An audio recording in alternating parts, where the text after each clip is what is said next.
Hello and welcome to Mining Corner. This program is brought to you courtesy of ZCCM Investments Holdings PLC and is dedicated to discussing and keeping you updated on the developments in this important driver of the country's economy, the mining sector. On the program today, we shall be discussing Zambia's mineral resources landscape, geological mapping, mineral wealth and production figures of various minerals. That accounts for a very busy program. My name is Brian Mulamba and welcome to Mining Corner. At ZCCM Investment Holdings, we believe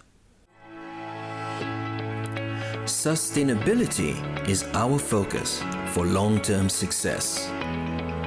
Management of our investments is done by highly skilled personnel. Accretion is another strategic pillar for us to make steady, continuous gains. Risk influences all our decisions to safeguard the interests of our stakeholders. Timeliness is religiously followed for us to position ourselves to react efficiently to emerging trends and market opportunities. Longevity is ingrained in our investments to build lasting, controlled growth and prosperity. Yielding a maximum return on investment for our stakeholders is at the core of our strategy. At ZCCM Investment Holdings, we're building a bright and prosperous future locally and globally.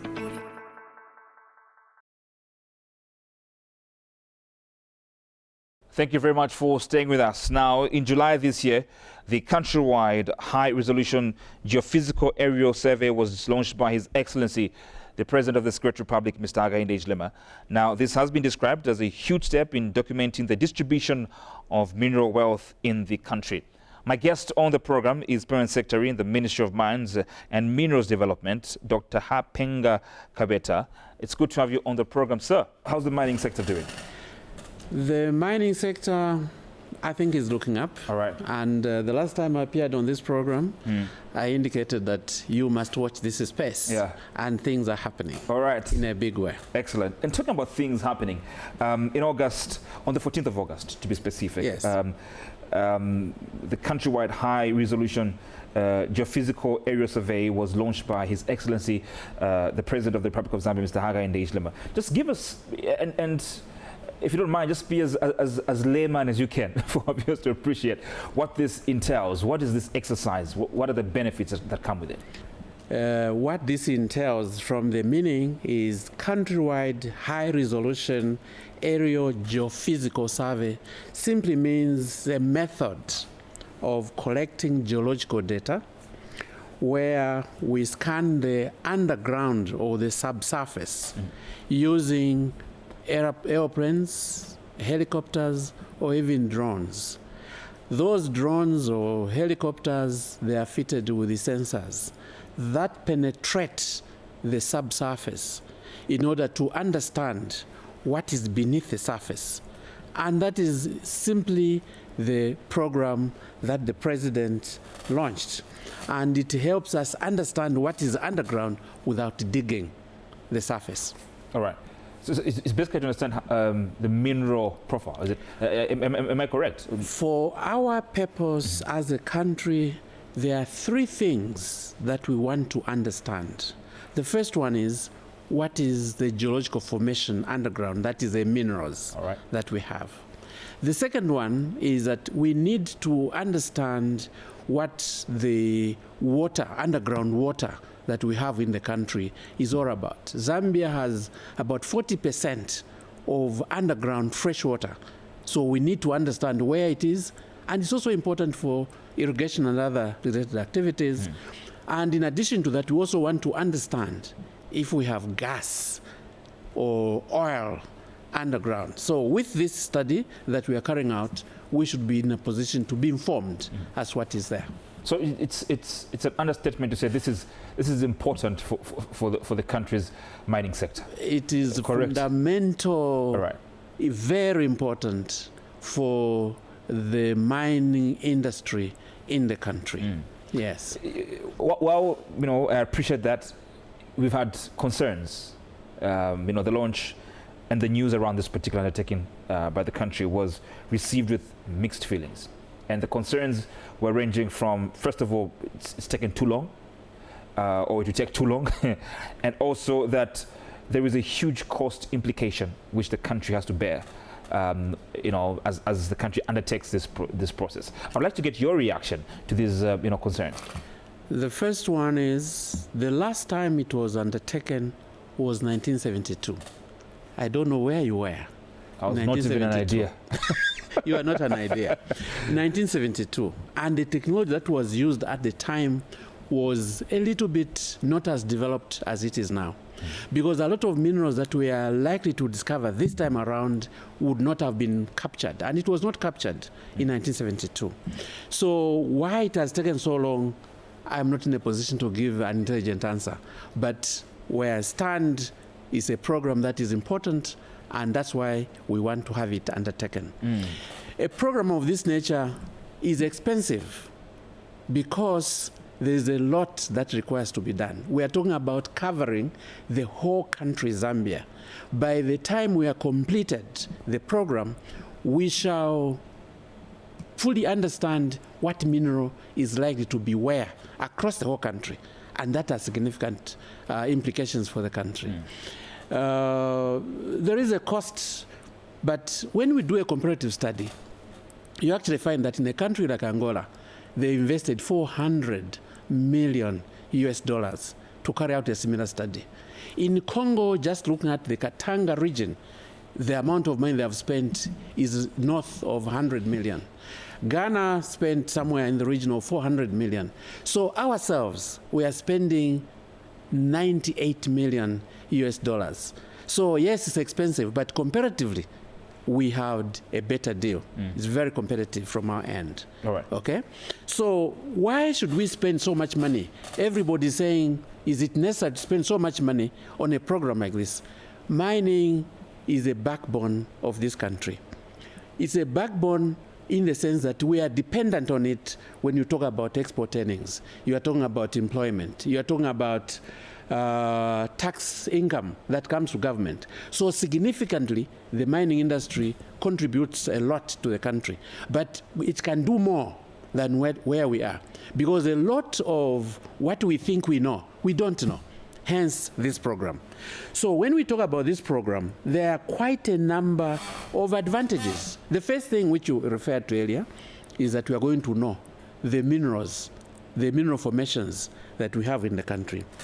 The second thing is that the period of exploration to hunt around for minerals will be reduced because we shall have an idea as to what is where across the whole country. There are certain areas within the country. You talk about Bangweuru swamps. Bangweuru swamps could have some interesting things, but you cannot go down to check for stones. You need technology to penetrate that length and breadth of Bangweuru swamps. You talk about Western Province.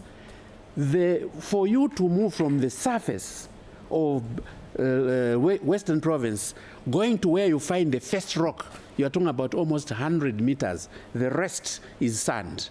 And therefore, geologists require stones to touch and assess what is there.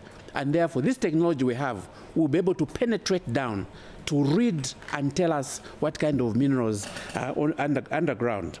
Other than that, because we shall have carried out this aerial surveys, there will be more targeted exploration works that will be done. Instead of try and error, fishing in the dark. No, we shall be targeted. Right. I must mention as well that as a country, we shall become an attractive investment destination because we shall be in a position to package the country and indicate specifically what we have and what the possible resource in terms of defining the resource base that we have in the country.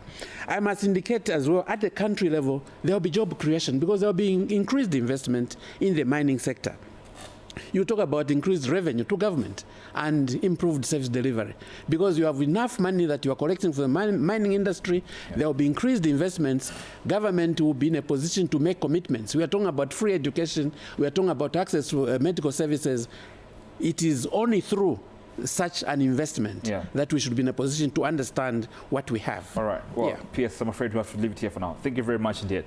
So this is an investment, and we must undertake it as a country. Thank you very much. This is an investment, and it's taking about 2 years, 24 months. We should be in a position to complete the program. Excellent. P.S., thank you. Thank you very much for coming through. That is P.S.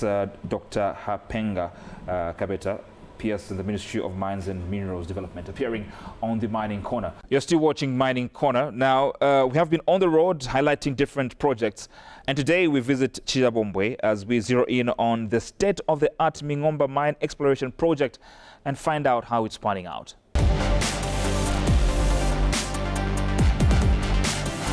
The country is on an expansion program to grow the mining sector further.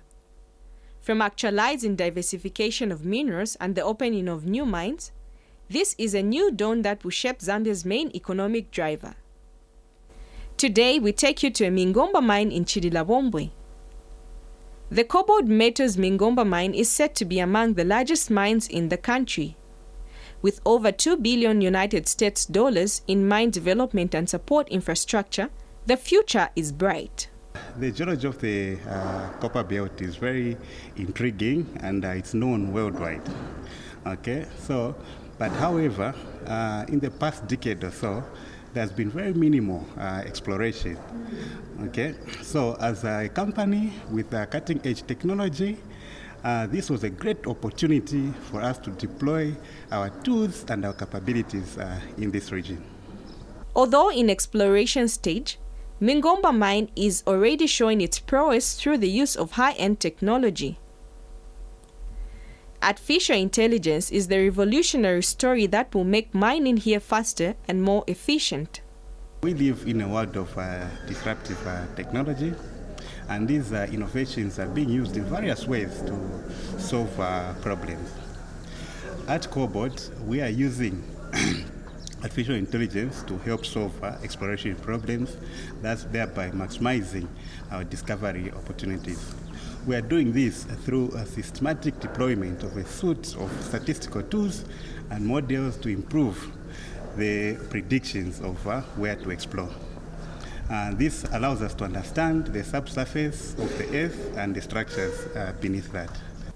All these operations equipping locals with expert knowledge to move in tandem with global demands. Zambia's economic development story cannot be told without the mining sector. This is why Mingomba and partners like ZCCM-IH are writing this success story with the people of Zambia at the center of this. The future is bright, and Mingomba community development story reemphasizes that the corporate social responsibility is at the core of this prospective giant. This is Mining Corner.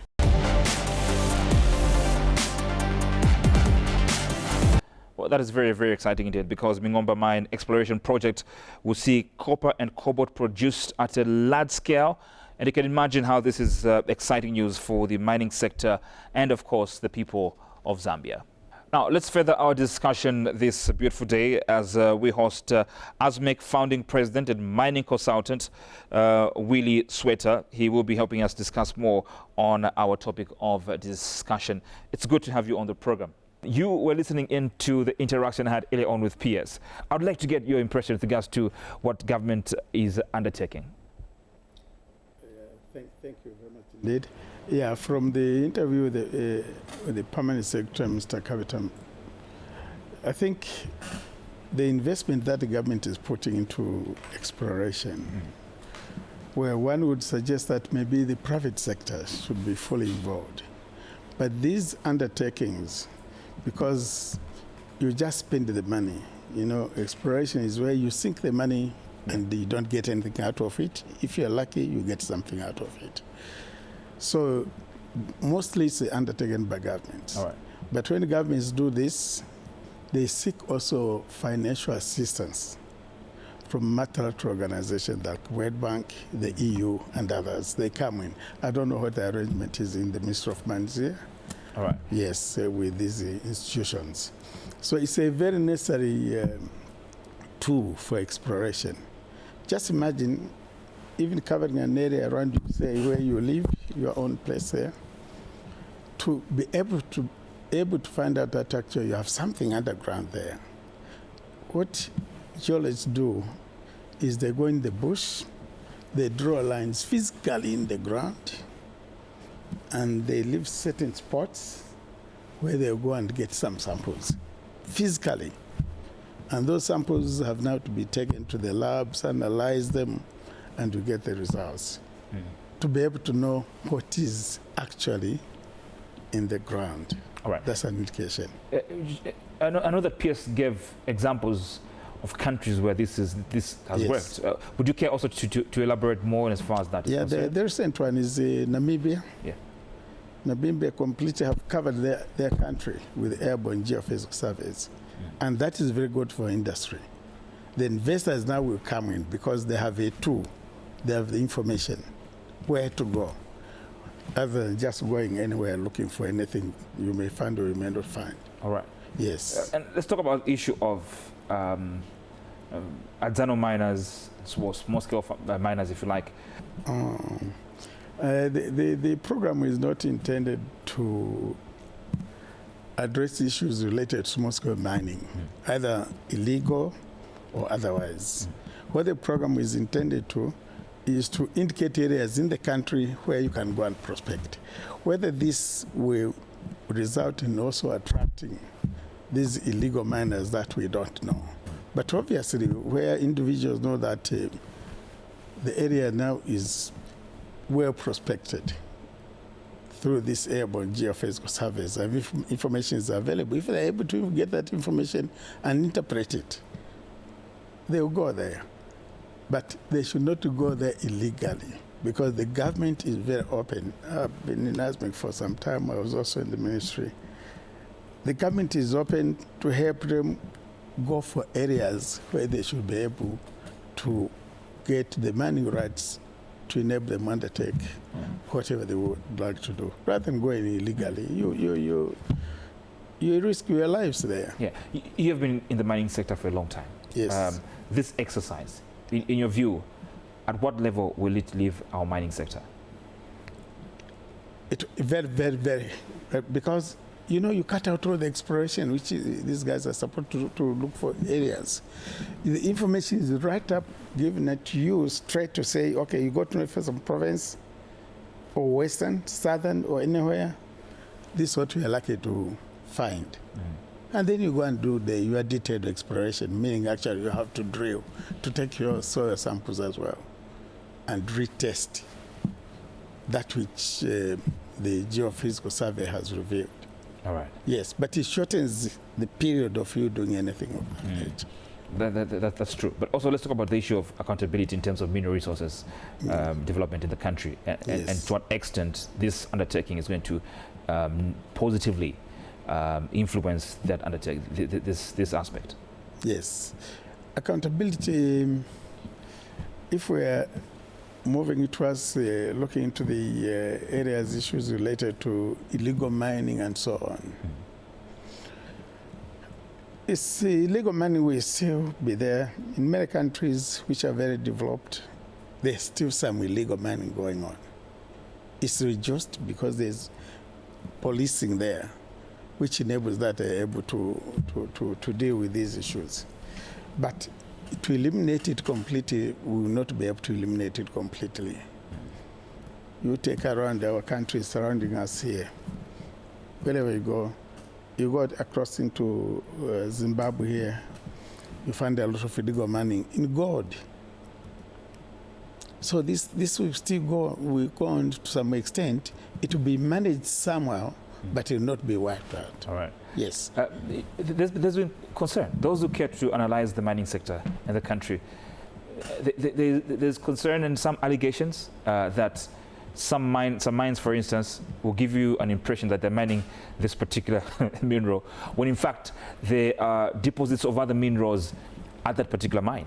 To what extent does this undertaking again help us solve that? Yes. That issue? That's very good. Yeah. Well, there could be those concerns, but really with these geophysical surveys and the extensive exploration, you have to know what is there. Yeah. Yes. There's no question of saying that you're mining copper. Copper is deep-seated, and at times it's open cast. Yeah. You get it on the surface. But certain minerals, you may find them deep-seated. So for somebody to say, no, maybe they're mining something, there is something else down there which they're hiding, that won't exist. It doesn't hold water? No. All right. What That's for you? not mining. What for you is the takeaway point from this interaction as we wind up? Yes, for me, we have actually been trying to prod on government to ensure that let's undertake geophysical surveys, airborne geophysical survey. This will help the country a lot. And I think we thank the government, all of us who are interested in the mining sector, that actually the government has taken this initiative now to cover the country with airborne surveys. Yeah. And we should be able to have as much information as possible about what we have in this country. All right. Yes. Great. Well, so it's great. I want to thank you very much, Mr. Sweta, for appearing on the program this beautiful day. Wish you the best of luck, and we'll continue to consult from you from time to time. Thank you very much indeed. You are still watching Mining Corner. Still to come on the show is the quiz, but just now, let's interest you to what's making headlines in our mining news in 60 seconds.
Up next on Mining Corner, the quiz.